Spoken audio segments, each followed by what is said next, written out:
welcome to the Readings Podcast, a fortnightly celebration of books. In today's episode, satirist, writer and performer Bryan Dawe speaks to Andrew Fowler, journalist and author of the new book, The Most Dangerous Man in the World, Julian Assange and WikiLeaks' Fight for Freedom. A quick note. As this is a recording of an event held live over the internet, there has been some impact on the sound quality of the episode. And now here's the host of the event, Readings Programming Manager, Chris Gordon. It is my deep, deep pleasure tonight to introduce you to one of Reading's favourite friends, to a man that has been filling our screens for many, many years, for someone who has unfalteringly given us gift after gift after gift. And of course, I'm talking about Bryan Dawe. I'm talking about the man that is an artist, a satirist, a writer, a screenplay, and altogether quite brilliant. Over to you, Bryan. Thank you. I didn't pay any money to this person for saying any of that, by the way. Andrew Fowler, who I'm about to introduce, is an award-winning investigative journalist and former reporter for the ABC Foreign Correspondent Program and Four Corners. Andrew began his journalism career in the early 1970s, covering the IRA bombing campaign for the London Evening News. He has been the chief of staff and acting foreign editor of the Australian newspaper, which we can all forgive him for. Andrew first interviewed Julian Assange for Foreign Correspondent in 2010, for which the program won the New York Festival Gold Medal. And he wrote the first edition of this book, The Most Dangerous Man in the World, in 2011. Andrew has written two other very fine books on journalism, The War on Journalism, and one I've just finished reading and highly recommend, called The Shooting the Messenger, Criminalising Journalism.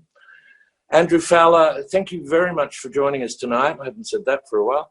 First of all, congratulations on an excellent update of The Most Dangerous Man in the World. You stated in your recent book on the media, Shooting the Messenger, that at a time when journalists have never been more needed to explain the complexities of an increasingly integrated world, they have never been more under attack. In many ways, the extraordinary story of the silence, WikiLeaks and Assange has more global ramifications now than perhaps when your book first appeared 9 years ago. Many of the things you're saying in the first edition today we see very clearly. And it seems pretty obvious that silencing the idea of Julian Assange and WikiLeaks does evolve from fear by governments of more clones of them, in essence frightening off the whistleblower. There's no doubt about that, Bryan. In fact, the notion of persecuting and pursuing Assange has always been about just that. It's been about silencing journalism. It's been about intimidating journalism. Let's not forget that Assange was also working with The Guardian, Le Monde, New York Times at times, and El País, other newspapers. And the notion of being able to single out Assange for prosecution or persecution, you might call it, is to send a message to everybody else involved in that venture that they have to watch their step because they could be next. I suppose the good news is that the attempt to intimidate Assange didn't work because Edward Snowden came out in 2013 and revealed many of the secrets that the United States had held close about the way they were spying on not only their own citizens, but the rest of the world. So it works up to a point. It works up to a point, but it depends on the individual and whether the individual organisation or the individual journalist decides to be intimidated. And certainly Assange is an example to us all that he's not intimidated, but he is in grave danger. Yeah. We'll come back to that whole thing about journalists today being persecuted, because every time you open up a newspaper in this country, we see the same thing. We now have an incredible situation in America where you have a president almost encouraging the military and the police to join forces. But let's just go back to Assange. I mean, he's currently enjoying a prolonged incarceration at Her Majesty's pleasure, of course, in a high-security Belmarsh prison, which in itself is an attempt at intimidation. It's unnecessary, clearly. When you are being judged by a very conflicted judiciary in another country, when you're dumped by your own country, which he has been, and pursued by perhaps the biggest political bully on the planet, the chance of getting a fair hearing, let alone justice, looks a tad remote, doesn't it? And can you just workshop us through where Assange stands legally and what, if any, chance you think he has of having an extradition being rejected? I think one of the major problems that Assange has is that the bar to him being extradited to the United States is quite low. By that, what I mean is that the United States doesn't have to prove very much, only that there's a case to answer. It doesn't have to prosecute the entire case against him. So they only have to just prove that there's a case, as I say, to answer, and then he can be extradited. And the danger he will then face once he's in the United States, in the clutches of that particular judicial system, which we've seen a rather capricious president using at his will to free his mates. If you're not a mate of the president, then I think you're in grave danger, particularly when that particular president says that the media is the enemy of the American people. To go back to Assange in the United Kingdom, he is being judged by a judiciary that is completely conflicted. The senior magistrate who's overseeing the case, who oversees all these high-profile cases, is somebody called Lady Arbuthnot. She is related to a member of the House of Lords, a husband, who had a company relationship with a former head of MI6. Lord Arbuthnot... I can see the conflict of interest here, Andrew. I'm sorry, I have to pick you up on that. Yes, and so consequently what you have then is somebody who is deeply involved in the political military intelligence establishment overseeing a case which exposes the wrongdoings of that particular establishment. Now, I mean, that's, if you like, bad enough, right? Seems pretty obvious, but when you actually read the guidelines, these are guidelines by which the judiciary should operate, it says that if you are in any way related, even remotely, through the family, to somebody who's involved in any of those activities that you're judging or being involved with, you should absent yourself from this. You should not be involved at all. And so it's a clear conflict of interest. Yeah.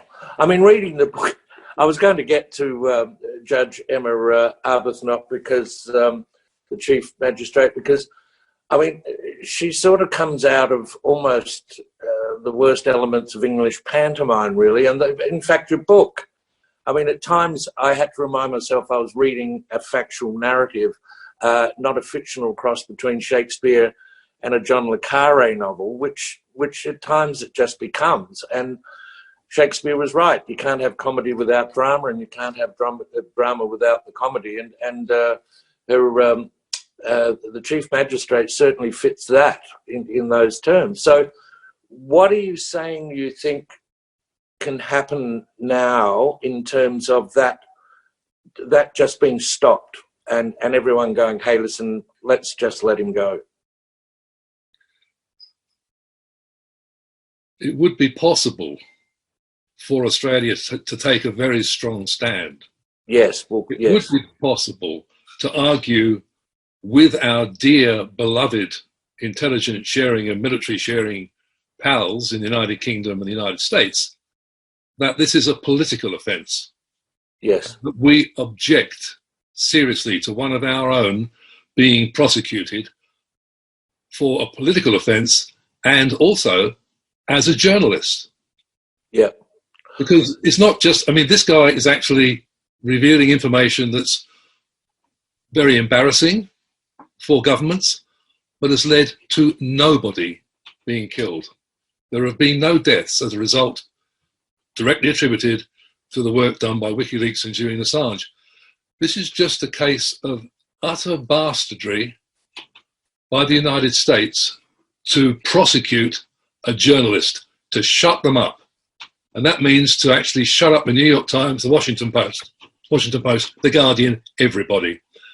This country could stand up for its citizen and could speak to Johnson, Boris Johnson, the Prime Minister of the United Kingdom, and could say, we strongly object to the way that Assange is being treated. We don't want him extradited. And by the way, Boris Johnson thinks that the extradition treaty is rather one-sided, that the Americans do tend to get their hands on British subjects more easily than the reverse. So there is an argument there. But so far, I can see of it, we haven't had any strong comments from the Australian government making any forward movement in that area. In fact, just the reverse, just saying that Assange has to face the music, which is made by Morrison. Yeah, well, I mean, it comes back to this thing of, let's face it, the Australian government's attitude all along has been a continuance of, obsequiousness when it comes to the relationship with the US. I mean, we seem to be very good at giving government support to Australian drug smugglers in Asia and giving Asian leaders a clip around the ears if they get uppity. But when it comes to America, that's not the case at all. I mean, let's be reminded about David Hicks and Mahmoud Habib as two cases in point. That was an example of this. And then you've got Alexander Dawe, of course, the former Minister for Being Abroad, and our man in London, who's come out quite clearly and is not prepared to back him in any way, shape or form. While we're on Alexander, can you tell us about the night on the Turks he had with Trump's election advisor, George Papadopoulos? What happened and what were the ramifications? Well, what's interesting about that, Brian, is that, first of all, it was a wine bar. They're one of the best wine bars in London, I'm told. Gee, that would be unusual for Alexander, I would have thought. Well, except don't cast aspersions on him, Andrew. He wasn't drinking wine, though. He was drinking gin and tonic, by all accounts. And he brought with him to this meeting that he had with George Papadopoulos, who's, as you say, was Trump's, one of his foreign advisors. He brought with him a political officer from the High Commission who apparently had a close friendship with the political officer from the Israeli embassy. So here's Papadopoulos, gets a call from Dawe, goes along and meets him, and suggests, by all accounts, that there was some dirt on Hillary Clinton about, and it might be coming out soon. This was in the middle of the election year. So Alexander Dawe dutifully fires off a missive to Canberra just to say, had a meeting, discovered this stuff, and sent it off.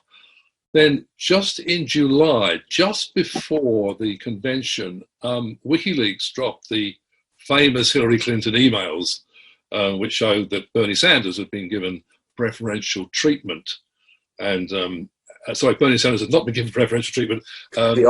Yes, Hillary Clinton had been given preferential treatment to clip Bernie's wings. And at that time, Dawe now went straight to the American embassy in London and told them that Clinton's emails might be connected to Russia. He had the meeting, so he relayed that information to them directly, without telling Malcolm. Without telling the Prime Minister of Australia at the time, Malcolm Turnbull, who said that Dawe had no right to do that. And I think he's actually an Australian representative, the High Commissioner in London, and dealing directly with the Americans. Yeah. 2 days after that information was passed to the Americans, the FBI sought an interview with Dawe right out of the blue, and it was like, what the hell's going on? Suddenly we're being asked, the FBI is asking to interview our High Commissioner, and that was the beginning of the Russia Gate investigation. It was, as the FBI described it, it was the tipping point. That was the point when they started looking. We will come back to the Russian spook thing because that's an important part of this story. can we just go back to the embassy now, because there's some fabulous stories in the latter years that make this very Shakespearean, particularly the bizarre activities leading up to the British Wallopers storming the joint and hustling Julian off to his new accommodation at Belmarsh. This was really beyond pantomime, wasn't it? I mean, when I read this, it's like a script from one of those British carry-on movies, carry on up the embassy. Can you explain what happened? Because it was beyond me to explain it. I'll do my best, as simply as I can. It's in the book. Better told, I think, but I'll do my best. What happened was a group of what you might call opportunists got their hands on some video surveillance material of the Ecuadorian embassy. There was apparently acres of it because the embassy had been under internal surveillance for many, many years, since 2015. Yeah. So these chancers decided, having got their hands on this material, that they would put out on Twitter. They sort of say, well, look, we've got this information. Who wants to buy it? So WikiLeaks, Christian Hrafnsson, who's the editor-in-chief, saw this and thought, that's very interesting. We might. I'll have a look at that. So he arranged to meet these people in Madrid, where they were based. And they met. And these guys wanted, and they were three men, wanted 3 million euros for the material. So a deal of sorts was clinched. This is over coffee, isn't it? Over coffee in a very palatial hotel. In Madrid. In the middle of Madrid, yeah, an unlikely place to be. And so they WikiLeaks got hold of this material and went back to London. And they decided, let's tell the media that we've been spied on. Our legal representatives advising Julian Assange on what to do and how we're going to deal with this complex situation has been recorded and is possibly in the hands of the Americans. So they decided they'd hold a press conference, which they duly did, and they showed the slides. These were pictures of the material that was showing what was going on inside the embassy, thinking the media would be mightily interested, which they were, of course. But people that were far more interested were the Metropolitan Police. Yes, I was going to say within hours. Yes. They crashed in the door and dragged Julian Assange out down the steps. Enter stage right. Exactly. Well, I mean, Shakespeare did say, Claudius in Hamlet said, when sorrows come, they come not single spies, but in battalions. And away it went from there, didn't it, really? Everyone got involved. It did indeed. I mean, he was carrying Gore Vidal's book out the door called... Yes. A wonderful sense of irony to carry a copy of that book. Secret state down the stairs as he was taken away. Can I just say something as a passing thing? I mean, considering the surveillance, because it starts off just normal surveillance, and then this Spanish mob get involved, don't they? And they can see a quid, so they do a really botchy job of covering the whole thing. But incredible surveillance. I mean, what I wanted to know was, how could Assange and his partner in the end up pregnant twice? I mean, does that bring new meaning to the word quickie or what, Well, I think it might bring new meaning to the word covert. My God. I mean, the ability to actually have that relationship over that period of time, 3 years, I think it was, counting. It was, yeah. To actually, and to carry on a substantial relationship when you're under so much pressure was extraordinary. And to actually to maintain that and to maintain a relationship in that period of time, to have children, but also to have to come into the embassy. It requires an extraordinary strength of character, to do that. Yeah, yeah. I mean, it was interesting going back to Downer again about what happened with Papadopoulos, etc. When Downer, what was it, this November at the Canberra Press Club, I think it's important to reiterate how much we haven't done for Assange. And Dawe said, even if Australia wanted to bring WikiLeaks founder home, it doesn't have any grounds to do so. Now, and he said it doesn't matter whether you agree with the operation on WikiLeaks or not, everyone has to face the law. I mean, what is that about? Does it matter? It's patently untrue. I mean, it's patently untrue. What Dawe said is patently untrue. In an extradition case, politics plays a role. Yeah. Politics is very important. And how do we know that? Because the United States, excuse me, embassy was talking to the German counterintelligence deputy chief about a case involving an attempt to extradite agents CIA people out of Germany, and they were talking about this. And this is one of the WikiLeaks cables. You can read it.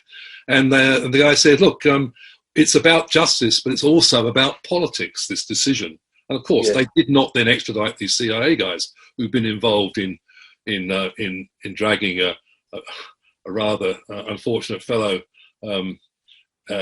off a bus in North Macedonia when he sort of stopped. Well, I'll get on to Mr. El Masri. I'll get on to him in a minute. If we could just stay with Australia. Yes. I mean, historically, we expect this sort of fawning behaviour from most Conservatives, not all of them, to be honest. But the Labor Party hardly distinguished itself in this matter either. I mean, Gillard was no supporter, nor was Bob Carr when he was the Foreign Minister, is now, I believe. Sure. Nicola Roxon. I mean, that's what is rather tragic, isn't it? How collective politically, apart from some individuals who just left him to it, you know. And it goes to the heart of that, to the intelligence sharing relationship, and believing the United States will come to our aid. Well, certainly that's another question, but the intelligence sharing relationship is what it's all about, and the governments are just terrified that the Americans will cut off our intelligence, and we will be, as they'll see, kind of blinded in parts of the world. And I mean, if that's a realistic proposition, well, then tell us why we're not going to the aid of our people. If that is the issue, and explain that to us. I mean, Howard pointed to it in part when he talked about the invasion of Iraq, a very unpopular war in this country with hundreds of thousands in the streets. And he said part of the reason for going in is to do with the intelligence sharing relationship that we have with the US. So let's have that argument out. Let's work out whether or not it's worth it or not to be abandoned in a foreign country because of the intelligence sharing relationship with the United States. Is that what we accept as Australian citizens? Yeah. You're a strong believer as a journalist. If you can't prove it, don't say it. You're also stated in your book where the information comes from is not important if it's in the public interest. So colouring the perception of Assange has become almost an Olympic sport, hasn't it, over the years? And it kept on going from the Swedish sex charges right through to finally him being painted as a Russian stooge, or as an ABC TV executive producer known to both of us so stylishly described Assange as Putin's bitch. We won't go into the loss of journalistic standards at the ABC right now, but let's talk about the things that seem to have turned some people off Assange and WikiLeaks. Assange is the Russian stooge. You have a strong view about that. Well, where's the proof? Yeah. Well, you can't just say this. But that's what was happening, wasn't it? No, you can say it. But as a journalist, you go back to 2008 and you read a counterintelligence document leaked by WikiLeaks, written by the army, which said specifically, destabilize WikiLeaks and go for the center of gravity and hit the center of gravity to destabilize it. Because it's a threat to United States military establishment. So as a journalist, I go, okay, the US says that he's Putin's bitch. Well, where's the evidence of that? And is it that he took documents that may or may not have been provided to anybody who asked for them, by the way, which showed that the Clinton administration had been, the Clinton presidential aspiration had been favoured over Sanders?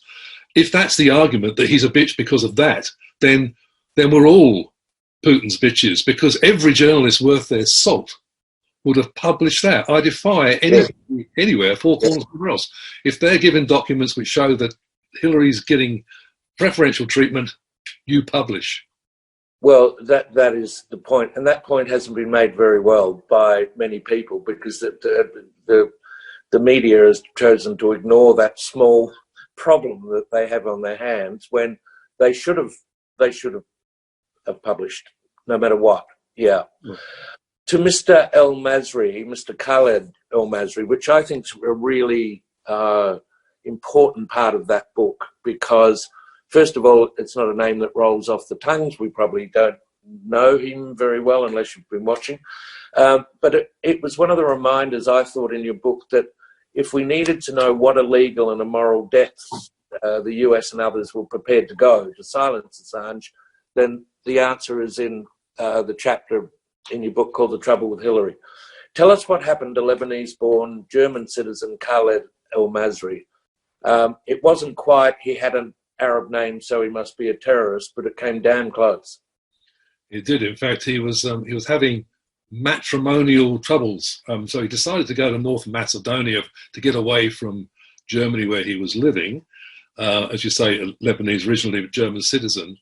And when he crossed the border into North Macedonia, he was stopped and taken off the bus he was on and held in a hotel and questioned day after day after day. And I discovered what's in the book. Of course, the reason he was stopped was because he had a similar name to an Al-Qaeda bomb maker. But it wasn't very well explained to the guards who dragged him off the bus, or to the interrogators who were working on behalf of the Americans, who tried to threaten to shoot him if he didn't admit he was an Al-Qaeda bomb maker. They eventually took him to Afghanistan, where he was held in a small cell, a filthy cell. He was psychologically tortured.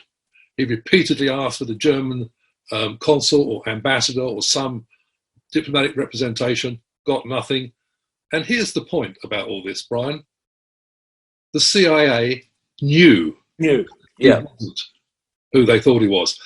But they didn't release him because it would be embarrassing. The Red Cross would discover that they had their extraordinary rendition program of snatching people off the streets, and it would become public and it would blow the cover. So they kept him in that hellhole in Afghanistan.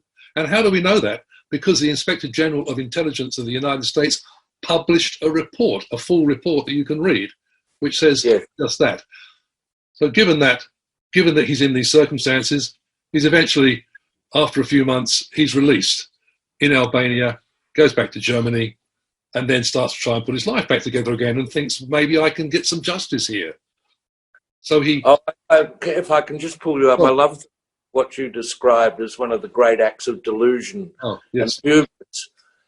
Before being released by the CIA, you wouldn't want to miss this bit, the CIA instruct Mr. El-Masri to do what? Not to talk to them.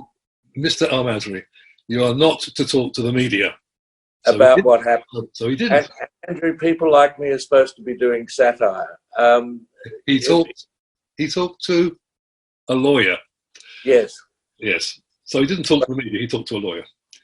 I would have taken the CIA to the ACCC and charged him under the Restricted Trade Practices Act. But he goes to a lawyer, but the injustices keep on giving, don't they?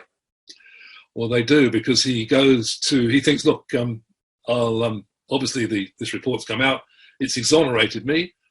He's built a whole profile involving a lot of WikiLeaks material as well. The case is very watertight about how he's been treated. And he goes to the United States, and the lower court kicks it out. He appeals to the higher court. They say no, it goes to the Supreme Court. And they say the White House has decided that this is now a matter of national security importance, and we can't hear the case. He then tries to bring a civil case. And when he goes into America, he tries to go to America, they block him at the border and say he can't come in. he can't bring his prosecution to the United States. So eventually he goes to the European Court of Justice. And he does get some justice there. He gets a small payment, and he gets recognition that his story was true and that he had been so appallingly treated by a country who supposedly stands for democracy and justice. Yeah, well, you can see why Assange could be forgiven for feeling the cavalry wasn't going to turn up, and he was going to get out alive. Okay, the dogs bark, the caravan moves on. It's January 2017. Trump has been sworn in, and then a fascinating chap in your book called Adam Waldman fronts up to the Ecuadorian embassy, invited by WikiLeaks to a meeting. Now, what's he doing there? And tell us about Vault 7, because I love their work, and that the Dream Merchants, the mobile devices branch of the CIA. Well, Adam Waldman, very clever, very classic lawyer. He's been described as a Forrest Gump with a brain. He actually turns up in the right place at the right time. And his idea was to broker a deal with the American Justice Department where he'd worked. And he had contacts there. And they worked a plan where there would be some give and take. Assange could be free, but it wasn't clear how free he could be. He could leave the embassy because he needed treatment for a lung problem that he's got. But where he would go to the United States? How protected would he be? These are the sort of things that were going on. And the backdrop to this is that the CIA, Americans know that Assange has got a lot of documents that are problematic for them. And so there's a certain amount of pressure here to get some sort of resolution to all this. In the middle of all this, James Comey, who's the director of the FBI at the time, decides to step in and kibosh any discussion. Say, no more discussions. But the Justice Department carry on. They say, we're going to carry on with the talks. They just ignore Comey. Keep going.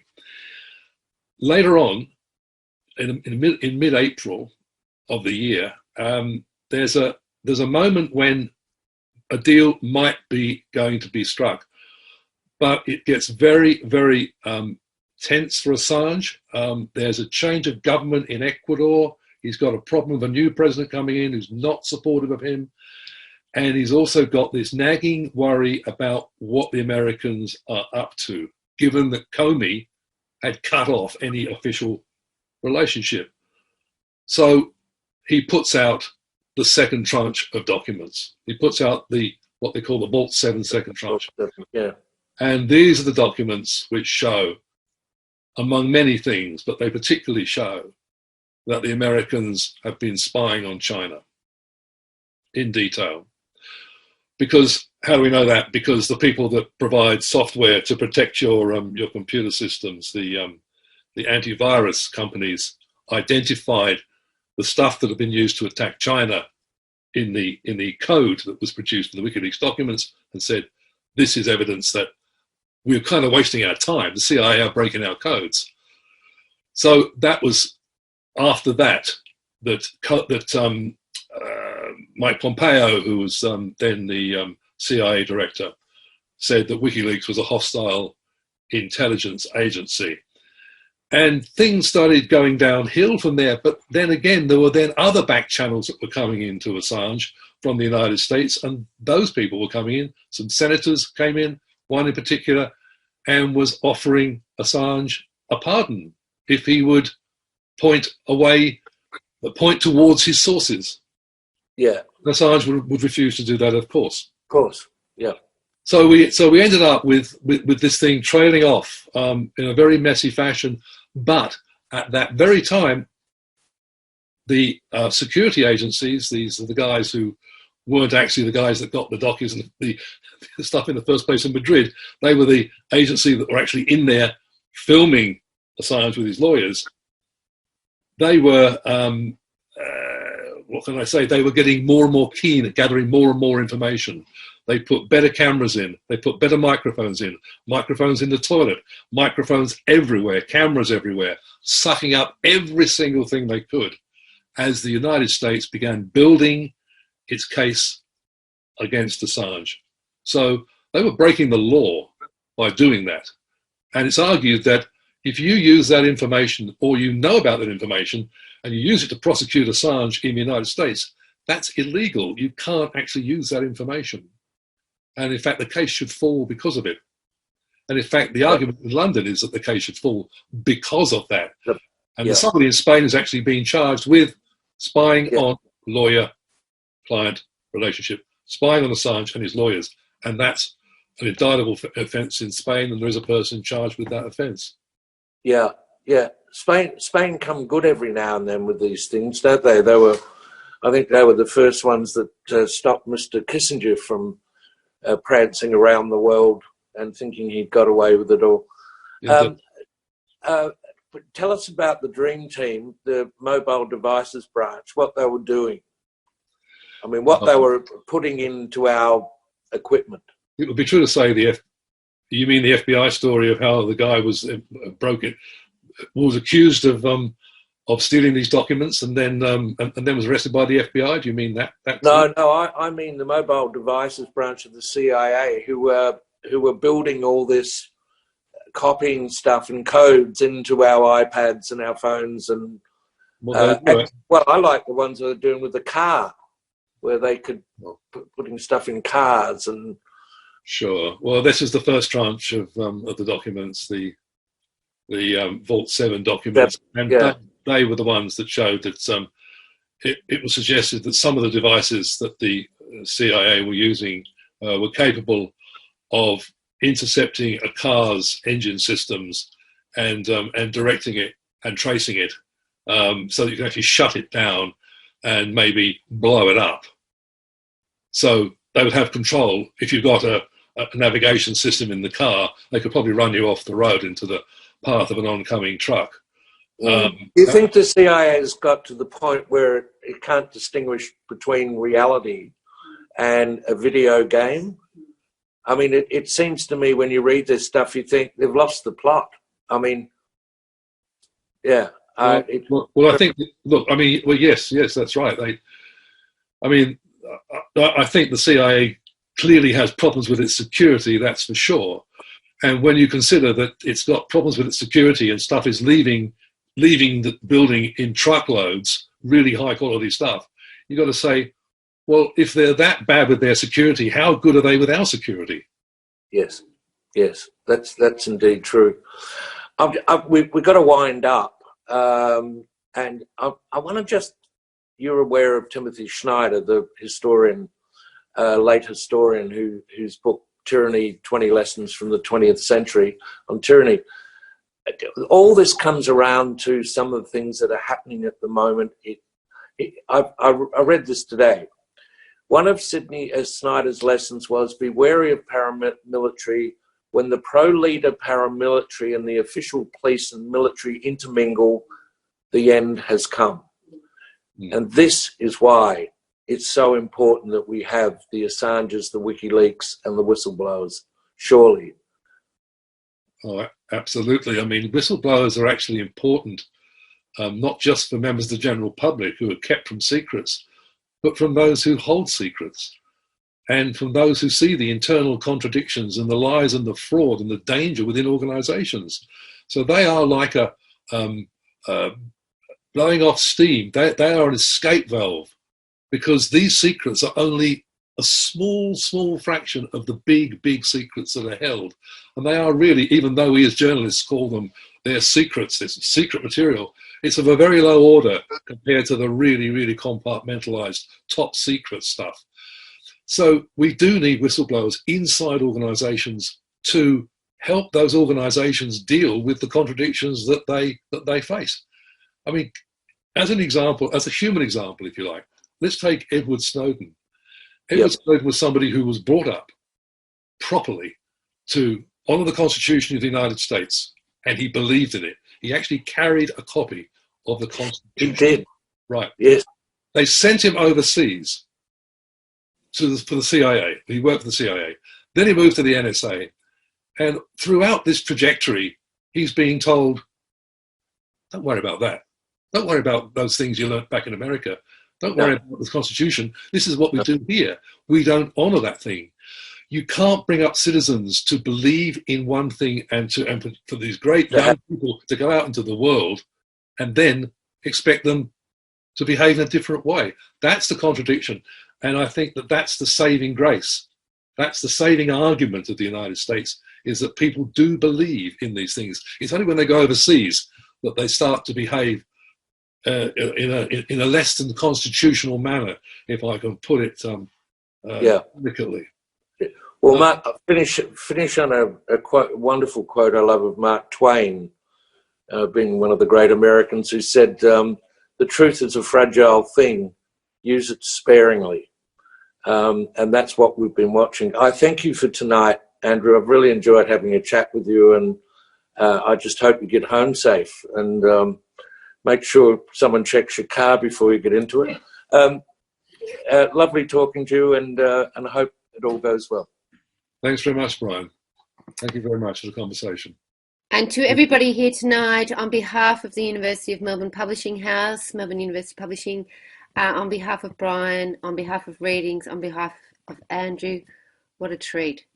Thank you so much. See you next time. Bryan, extraordinary. Andrew, thank God for people like you. Good night. You can stream previous episodes of the Readings podcast on our website, where you'll also find all kinds of bookish recommendations and plenty of great books, music, film and TV. While there, you can also sign up to our e-news or to receive our free monthly print newsletter, The Readings Monthly. Production and music for this podcast was provided by Tom Hoskins. All of our podcasts are recorded and produced on the lands of the Kulin Nation. We respectfully acknowledge the traditional owners of this land and that sovereignty was never ceded.